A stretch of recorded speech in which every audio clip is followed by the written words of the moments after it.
All right, so it's time to get the bearings pressed on. I've got the new large carrier bearing here that'll go right there.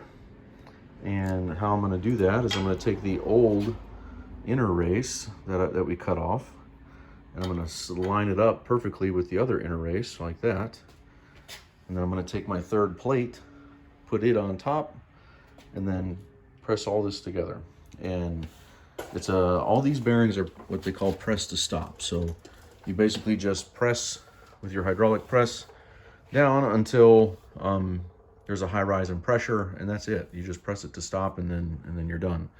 So let's go ahead and do this large carrier bearing. See if I can set this up where the phone doesn't fall over.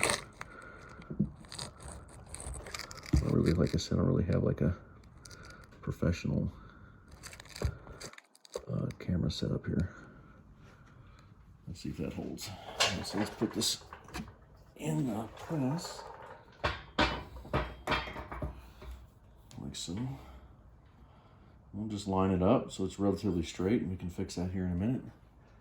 You set your bearing on top, somewhat straight like that.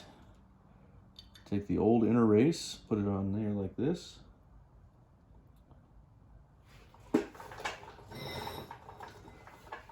Grab your extra plate or whatever tools you have for your press, like that.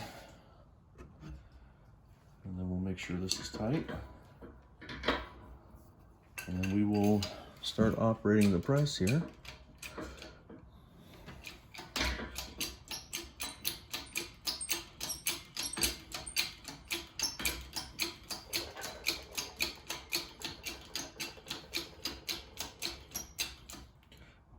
Now once everything's tightened together, where this is actually applying a little bit of pressure, take your bearing and spin it. And make sure that it spins freely. And all that's doing is checking to make sure that that the two races that are touching each other, or whatever tool you're using in the middle, isn't touching the race or sitting on top of it. Because if you don't check this and you're sitting on top of the race, you're going to destroy the bearing, and then you'll have to go get another one. There's no extra bearings in the kit. So now that we're at this point, we just press down.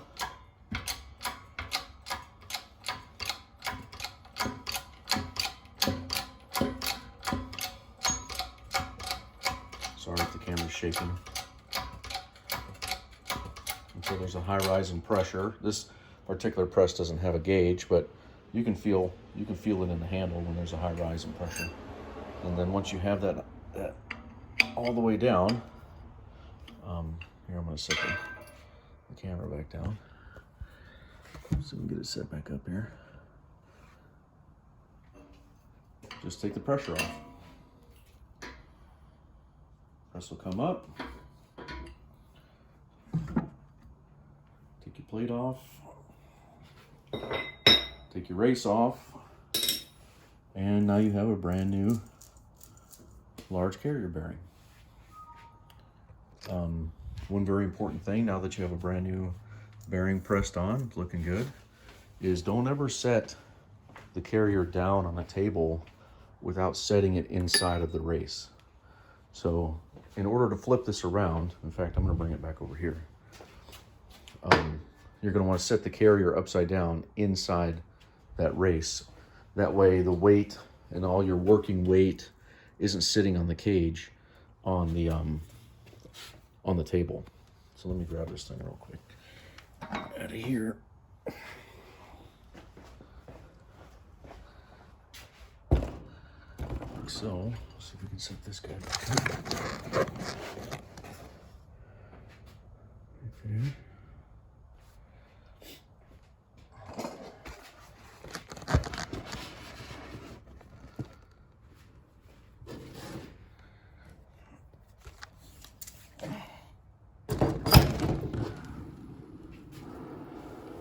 And just like that, that bearing is safe now. Now I can work on the carrier without the risk of damaging anything else. All right, so now we put this back together in reverse order. You're going to see these 5 clips. Those sit inside of those pawls. You'll see the cutouts in the pawls, and then this will actually fit tight in there.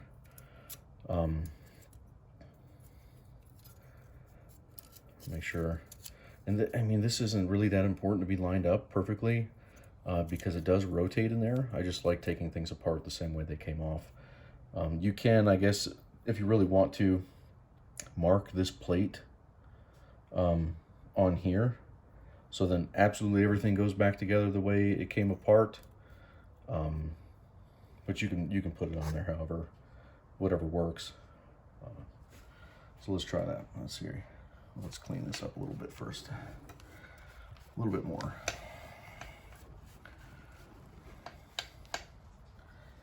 Okay.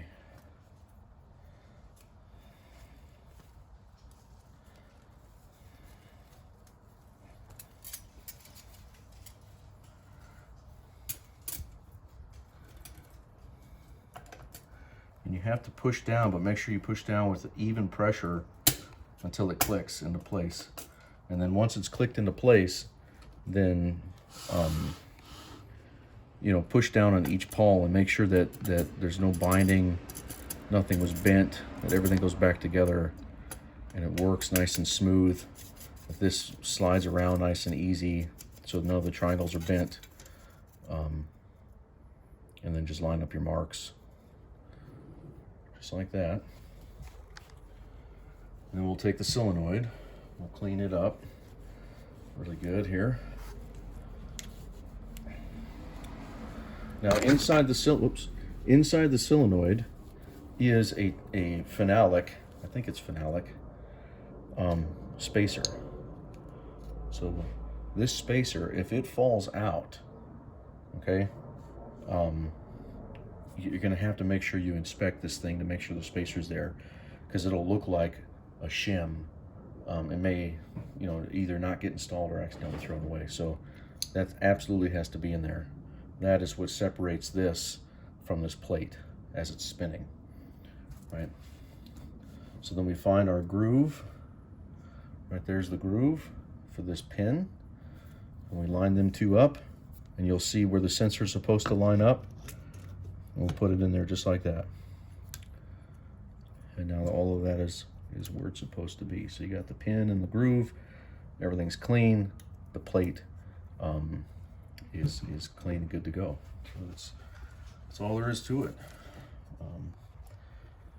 It's just being careful not to damage anything, you know.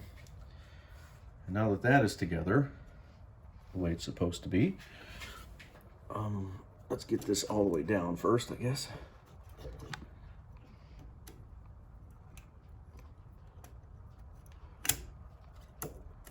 There we go. This piece here, and this piece here, and this third one, they all have to be on the outside of the magnet to sit flush with this shoulder that's on the top of the carrier. Once that's done, then we can press the smaller carrier bearing on, which we will do right now. So 1 second, I'll move you back over here.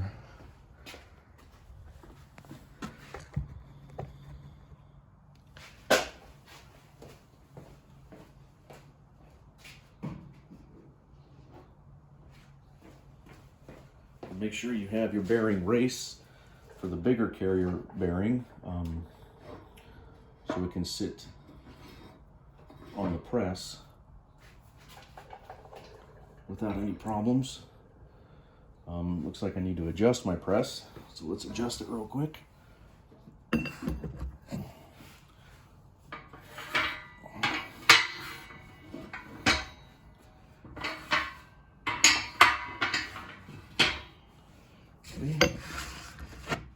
Put this in here, just like so. And just like before, we'll use the old inner race.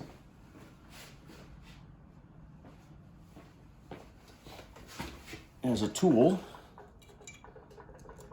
just like that.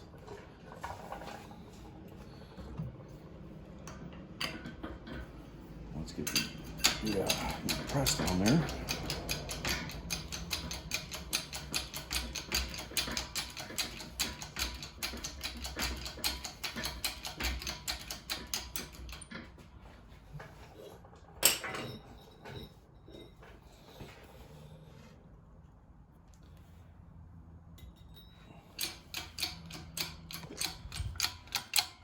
And the same thing as before. Once this makes contact,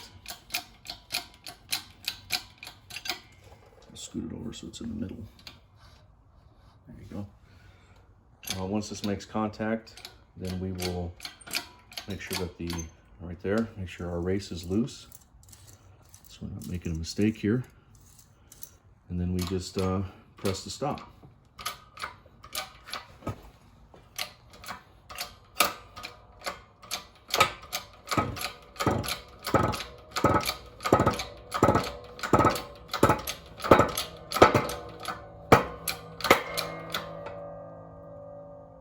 Okay, there's a high rise in pressure.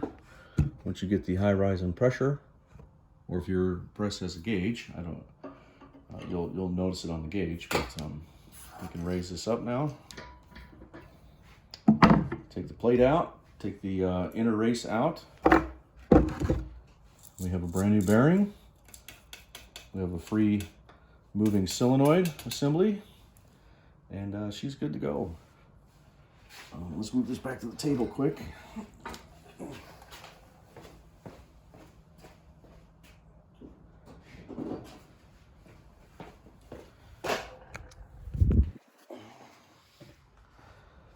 And now we have a complete 513 carrier assembly ready to be installed. Of course, we'll put some gear oil on these bearings before we put them in, but the next step, now that our carrier is complete, other than the sensor, I'll do, like I said, I'm going to pot those probably tonight so they can set overnight. The next step is to take the pinion out of the Jeep. Yeah, that's what we're going to do next. Let's get the pinion side of this done. All right. Make sure you guys ask questions if you have any questions. I know this seems very straightforward. It really is straightforward, but there's a lot of ways to make mistakes or not recognize, you know, damage or you know, just hidden defects. And if you put it together right, press to stop, you won't have any issues with shimming and any issues with the pattern. The gears will be nice and quiet, and they'll last a really long time. Yeah, we're in good shape here. On to the pinion.